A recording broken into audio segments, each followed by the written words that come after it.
Welcome to KC Cares, the voice of Kansas City nonprofits. We share the stories of local nonprofits and the individuals who drive them. Here at KC Cares, we connect the nonprofit and the business sectors to enhance the quality of life in Kansas City for our residents and our visitors. This KC Cares segment is brought to you by the Ewing Marion Kaufman Foundation, www.kaufman.org. I'm Ruth Baum-Biggis. Imagine receiving an investment in your nonprofit in the 6 digits. That's what BLAQUE KC recently announced for 3 area nonprofits, 3 area schools and 2 nonprofits. So what is this organization making magic in our community?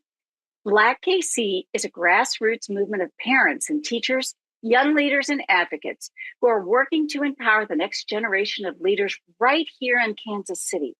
Its mission is simple but powerful, making sure every Black child has access to good schools, great teachers, and opportunities to succeed. BLAQUE KC believes real change happens when communities come together and use their voices to advocate for students and hold leaders accountable. Through people power, leadership development, and community engagement, it's helping equip young leaders and families with the tools to create lasting impact for our kids and our future. Well, joining us to share the story of BLAQUE KC is its founder and CEO, Dr. Cokethea Hill-Woodard. Welcome to KC Cares. We've got so much to chat about. Thank you. Excited to be here today. Well, to coin a phrase from a musical theater song, let's start at the very beginning. It's a very good place to start. Yeah. You create a nonprofit. Let's talk about the journey to create BLAQUE KC and what was behind that. Yeah, I think for me, like so many people in 2019, 2020, we were living through a global pandemic. And it was, at least for me, I was asking myself, am I really doing the work that brings me joy? You know, what do I want my legacy to be? What challenges are being faced by my community that I think I can bring people around? And for all of us who are centered in education, it was the shutdown of schools, at least some schools for the most part. Some private schools remained open during the pandemic, and we really saw low-income communities hit the hardest by the pandemic, disproportionately low-income Black and Brown communities. And so I thought, hey, this might be an excellent opportunity for us to wrap our arms around the education system and talk about what we think could help improve outcomes for kids. Very wonderful goals, etc. Okay, so how did you do this? Yeah. And how did you organize and create and develop mission? Okay. Yeah. Well, I had the privilege of being appointed to the city council in 2015, being on the school board, KCPS, in 2008 to 2010. I worked for the United Way. I'd also worked at Kaufman Scholars. So I was really familiar with the philanthropic sector of Kansas City. But I knew that if we really wanted to see change, we needed folks who were ready to be on the school board. The school boards are making a lot of decisions about what schools would open, if there's digital learning, reaching out to communities to get resources. And so I started there saying, well, if we really want to recruit and develop people to serve on the school board and understand the challenges, we have to be a C4. So the 501c4 is the status that BLAQUE Kansas City has. And our focus at that time was really leadership development, organizing, and advocacy. Talk about what's happening in schools, share the data, and then think about like how can we galvanize people, teach them what it means to run for school board, and then support those who we thought were in the best position to help our schools. All right, I'm going to ask you to explain for our audience a 501c4 versus a 501c3. Yes. For us, 501c4 operates just like a traditional nonprofit. 90% of all of our programming is nonprofit work. The C4 says that no more than 40% of your expenditures and your activities can be directly involved in a political process. And so for us, that C4 allows us to endorse school board candidates and then also run an ancillary campaign. We don't write checks to candidates, but what we do is the heavy lift. So digital ads, canvassing, phone banking, those are the things that BLAQUE KC does for the candidates that it endorses.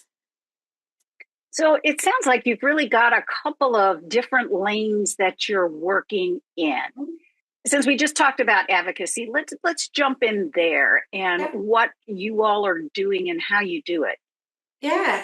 So we start with the data. So we look at school performance, and while we know that it is one snapshot and so much of teaching and learning happens outside of that annual assessment, it does offer us a comparative lens to see how different students within schools and across schools are performing against what we call grade level expectations, right? If you're in third grade, you're expected to read at third grade, to be able to complete third grade math. So we start there and we look at the schools that have some of the largest disparities. I mean, across our system needs to improve. Only about 43% of all Missourians are on grade level in English language arts and math. So we know we have a great deal of room to grow. But particularly, we are focused on schools that are within the Kansas City Public Schools boundaries. Those are charters, which about 48% of all of our students are in charter schools. They are public schools. They operate just like traditional district schools. They are really single sites, or they might have 1 to 2 campuses. And then our traditional district school, which is the Kansas City Public School. And then we start looking across our communities, Independence, Blue Springs, Lee Summit, to see, like, are we seeing these same disparities persist across different types of schools? So we start there. Then our second step is really, let's talk to people that are most proximate. Let's talk to families. Let's talk to students. Let's talk to teachers. Let's talk to principals and see if we can think through what are some of the greatest barriers that we face, and then where in our ecosystem is the best place for BLAQUE KC. Sometimes it is recruiting school board members for KCPS and our charter schools. Sometimes they really want us to be a convener and talk about what happens when a school closes in our community. Sometimes they want us to bring a subject matter expert into Kansas City to talk about something instructionally that schools are grappling with. Our goal is to fill gaps and to build bridges. That's our role, we feel like, in the ecosystem. There are times where we play lead, and there are other times where we're at the table bringing resources. You talked about having served on school board, also city council. My opinion is the serving on a school board is one of the most thankless Yes. jobs ever. So how does BLAQUE KC go about recruiting and sharing the huge importance of that kind of service? Yeah, absolutely. I'll start first talking about the traditional district schools, because those boards are elected. So around about the fall, we'll start talking about, hey, do you know, like from right now, the next school board election is in April of 2027. And so around the fall, in October, November, we'll start talking about, hey, school board elections are coming up. Are you interested? Do you want to know what a school board member does? And then we have candidate classroom, which is our kind of one-on-one. What does it mean to serve on a school board? What are the requirements for a school board? What is an at-large versus an in-district representative?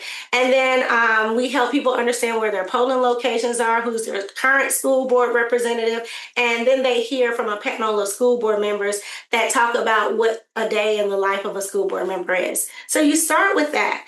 And then depending on how many candidates might be interested, we also offer a program that's more of a boot camp over the weekend called Candidate and Campaigners Boot Camp.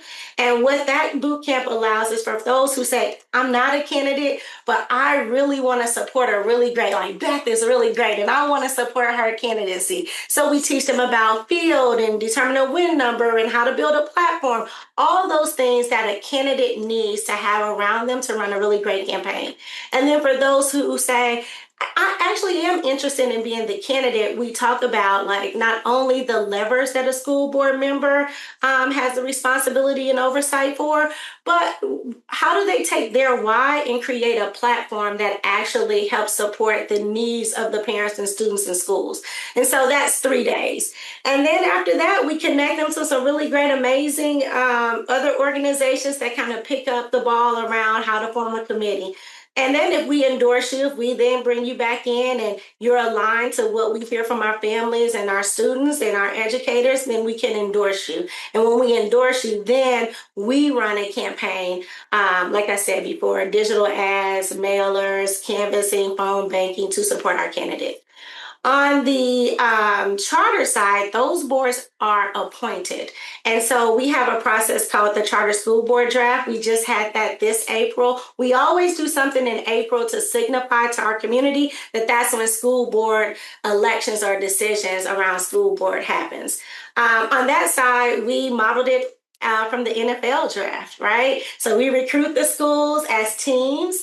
They talk to us about the type of profile that they're looking for. So they want someone maybe in real estate, or someone who has a background in social emotional learning, or someone who has economic development. Everybody wants a lawyer. So every year for the past 3 years, people want lawyers. But that is what we then set our recruitment sites on. It is open to anyone in Kansas City. They apply. We have a panel of folks that interview them, and then we welcome them into the draft, and they go through a 3-month programming to get them ready, so that when they are selected on draft night, which is at Arrowhead, it's a plated dinner. We have videos I'll send to you, but really we wanted to share with our charter schools that if you select a BLAQUE KC candidate, they will be prepared to join your board day one. And so that's how we go about getting folks ready for leadership on school boards. Oh, that's very, very cool. And what very needed work for sure. How's your success rate? I mean, are people showing up? Are people saying, yeah, I'll serve? Because as I mentioned, I think it's a really tough job.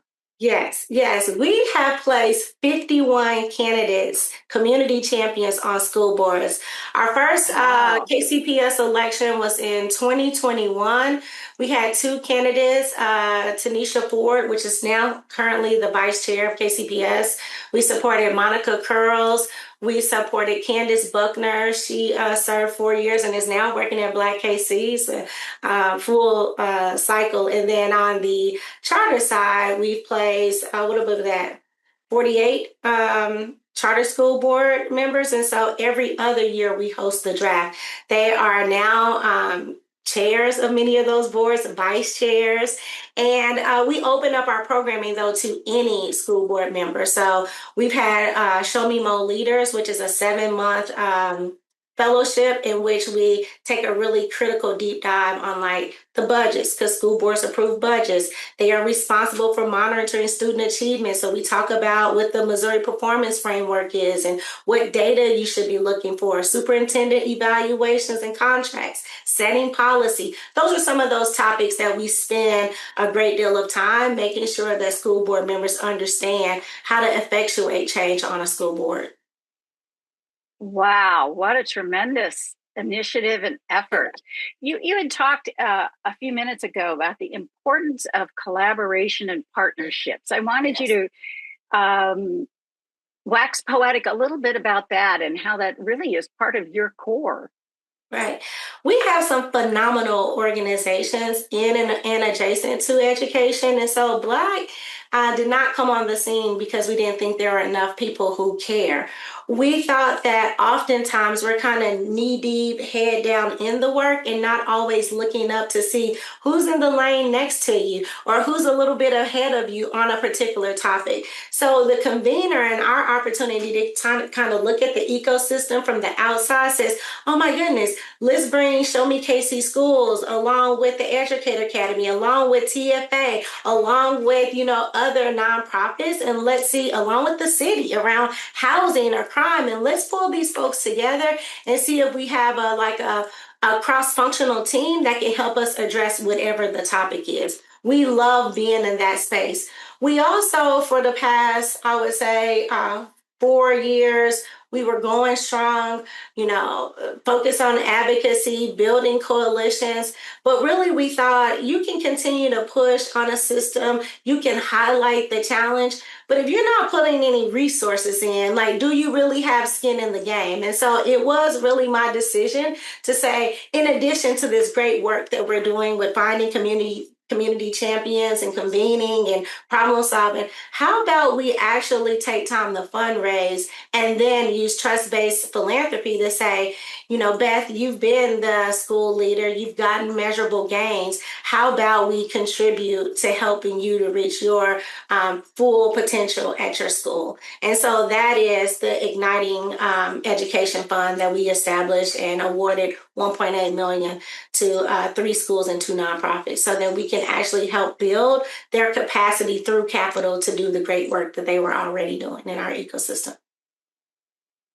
What's your take or definition on trust-based philanthropy? What does that mean? Yeah, I think for us, it is really about not creating a whole lot of like hoops and hurdles for people to convince us that they know what's best for the kids that they serve every day, right? We certainly are looking to make sure they have really great systems, operation, financial, that they have a really bold school leader, that they have a competent and functional board. So we're making sure that critical pieces are in place, but it is not about them proving to us, oh, I need to spend $10,000 on getting an instructional coach, or oh, can I come back to you and get $100,000? It is really unrestricted to them.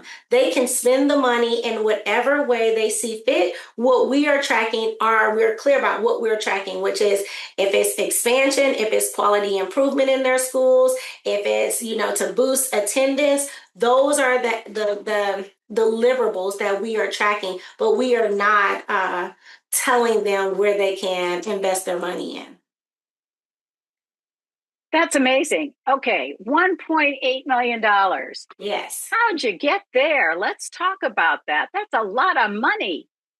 Yeah, we were really focused on making sure that we can look at funders who really wanted to support schools. We were really clear about our trust-based philanthropic approach would be that we would make sure that we test these systems to make sure they could be good stewards of the dollars, but we really wanted the school leader to be able to direct that funding. And so we set a goal of raising $3 million. We ended up raising 2.8, and we invested the first 1.8. So we are super excited about where this positions us with schools to actually feel more of a partner and not just a convener that can share data or bring people to the table or think about how to facilitate a meeting, but really to hear from our schools that the two gaps that they often had was capital, not having enough money, or capacity, not being able to recruit or have funding to support the talent that they needed to get to the next stage in their development for the school. And so those are the spaces that we wanted to fund: capacity and capital. We're talking with Dr. Cokethea Hill-Woodard. That's right. Newlywed. That's right. Head of BLAQUE KC. So how do you go about fundraising then? Is it applying for grants? How do you do it? Sometimes it's a little of both. I think what's unique about Kansas City is we have a lot of really great philanthropic organizations, but we chose to focus nationally because many of our schools are also hitting up those same funders, right? So they're going to the Kaufmans and the Halls and, whoever else in the soup. And when you are also fundraising, sometimes schools can see that as being competitive, right? For some unknown reason, there seems to be this myth that there's only, so many slices of the pie. And if you take out a slice, that's less for me. And so their unwillingness to often share freely, to strategically plan collaboratively is because they're trying to, stay focused on their funders. And so with us looking at national funders, it gave us an opportunity to say, you know what, we're not infringing on the schools doing the work and reaching out to the funders that they've had relationships with. But certainly that was a goal for us, is to not be seen as a convener and a competitor when it came to grant dollars. All right, share with us that 1.8. Who's it going to? How did you decide? Yes. And why those folks?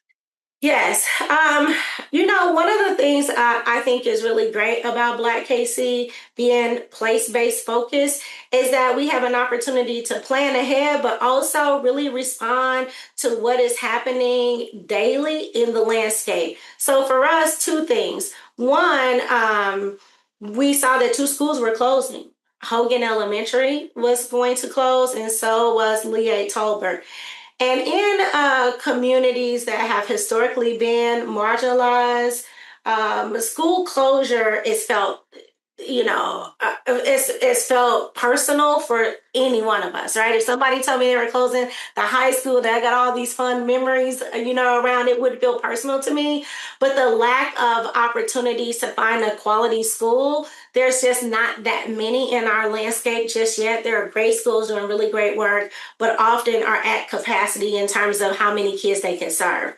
So we looked at that and said, okay, how can we leverage this opportunity to do two things?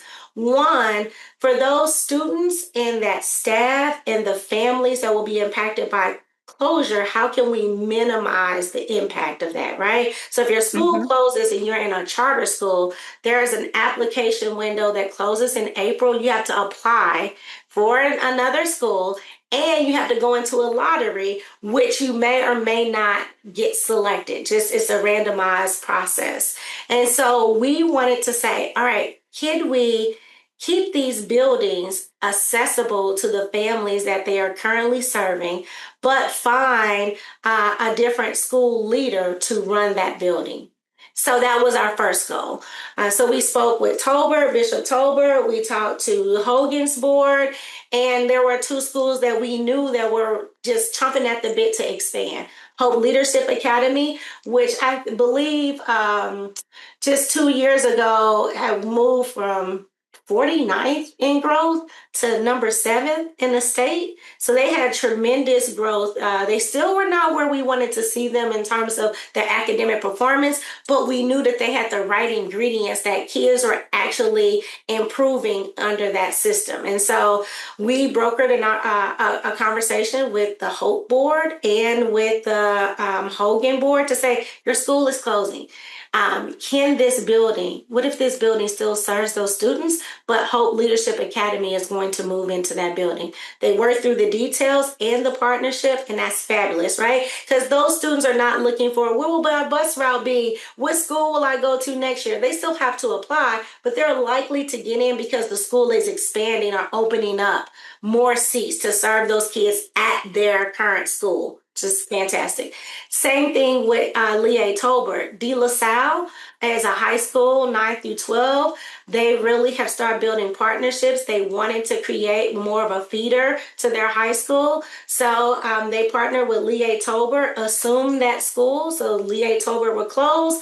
De La Salle is now running that school, and they have gone from pre-K through 8. They have a partnership with Operation Breakthrough. So it was like the right ingredients. We just brokered the conversation. Again, a convener, and we said, we know that it is going to require funding to be able to move into those schools, to think about what are the unique needs of those kids and how do you plan and build for that, including hiring new staff. So that's what those investments, $600,000 to De La Salle, $500,000 to Hope Leadership Academy. We can talk about Julia Lee, which is a new school that will be opening 27, 28, that we've kind of been shepherding along, supporting that school through its charter application and approval. And then two phenomenal organizations. Teachers Like Me recruits teachers from historically Black colleges and universities to come and teach in Kansas City. And then Show Me KC Schools is really helping all of our families find the best fit school option for them. And so those are the 5 organizations that we funded with this first initial grant.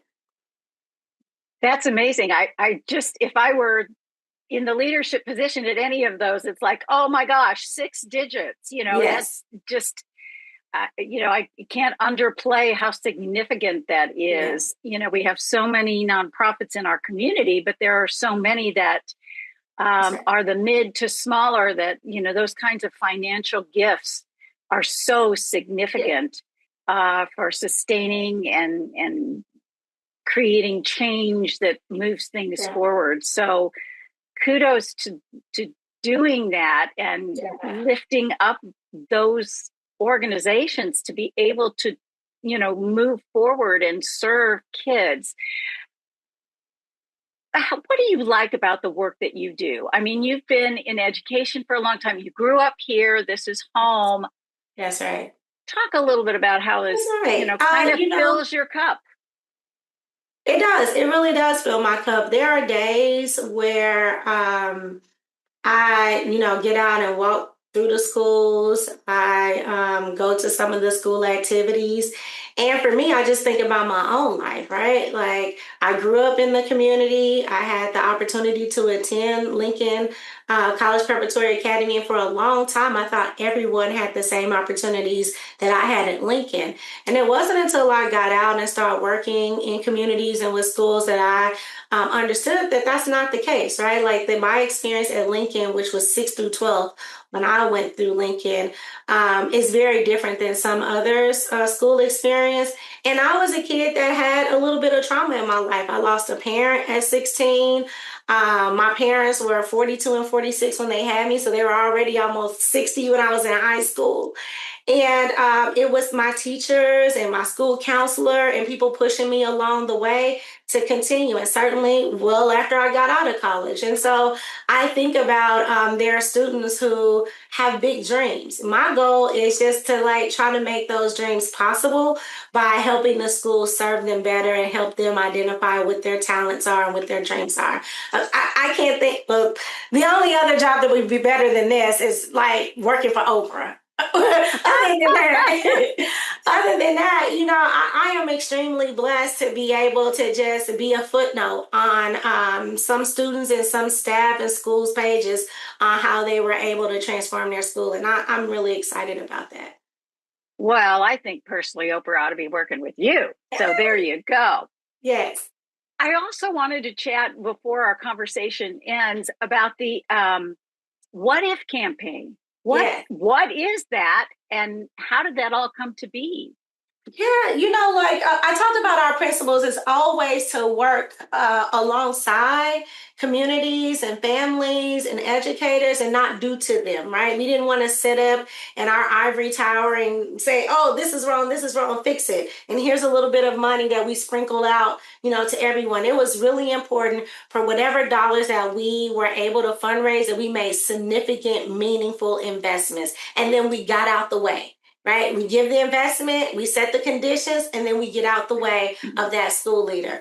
What if was going back to looking at the data and saying this tells one narrative, one vantage point. Let's ask students, parents, educators, community members, business and civic leaders, what if they could design school to meet the needs of the community? What would it look like? Would it look like a system that we have now? Or would there be a lot more innovations? Or would there be new school themes that emerge? And throughout that What If campaign, I think we spoke to over 100 folks, educators, students, community members. And really, we were surprised by some of, the amazing things that they talked about that's happening in schools, and also some real challenges that could be fixed. It was just really about connections and linkages and bringing people together.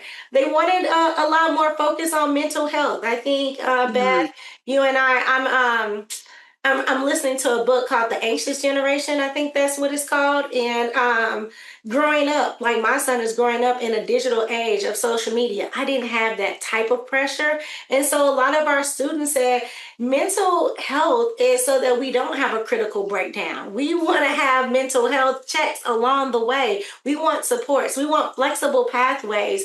We want learning to be real, connected to real life and real work and make those connections. We want internships. They wanted so many things that I thought, man, that's no different than what I wanted when I was in school, right? I love field trip days. They wanted debate and robotics and robust course offerings. And when you have a school system that serves 28,000 kids, but we have 60 plus schools, that doesn't allow for those schools to offer a very robust offering. And that's just the way that we can have another segment about how schools are funded, property taxes, and all those things. So for us, that was important to say, if we are going to invest in a new school, Julia Lee, it needs to be connected to this blueprint, all of our investments. But specifically, if we want to have a new school. And so a performing arts elementary school was something that folks said, we don't have that. We have, Paseo performing arts, but can we get an elementary performing arts? We worked to, fund the leader of Julia Lee to write her charter application to open up a performing arts school. But we're going to take it a step further in the fall and say, okay, you told us the themes, but let's community actually design a school. So we're going to spend the fall taking community through all of those main, what's the culture like? What should the focus be? What time should it start? Who should it serve? All the things. We've heard people say that we have a really great girls' school option. We don't, only all boys school is a private school, and not everyone can get to that private school. So have we thought about having a single gender school for boys? That is something that's come to the forefront. So we'll see what the community decides. We are bringing the subject matter experts. We're working with an organization based out of DC called Transcend. And we believe that we have, our parents know exactly what they want for their kids, right? That's usually the first question that I ask a parent. I say, talk to me about your hopes and your dreams for your child. And then tell me, what do you see the school's role in helping to fulfill that? And then talk to me about what do you think your role is, or the community.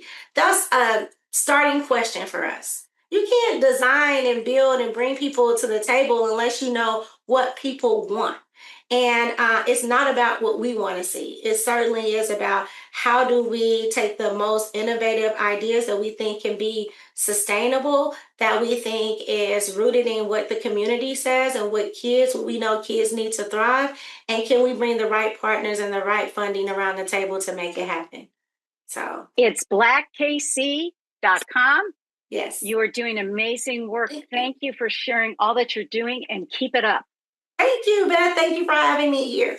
Anytime, please come check back with us. Come to some of our events. And that goes for all of your viewers. Like we'll have a new website, but certainly you can follow us on Instagram, Facebook at BLAQUE KC, BLAQUEKC.com.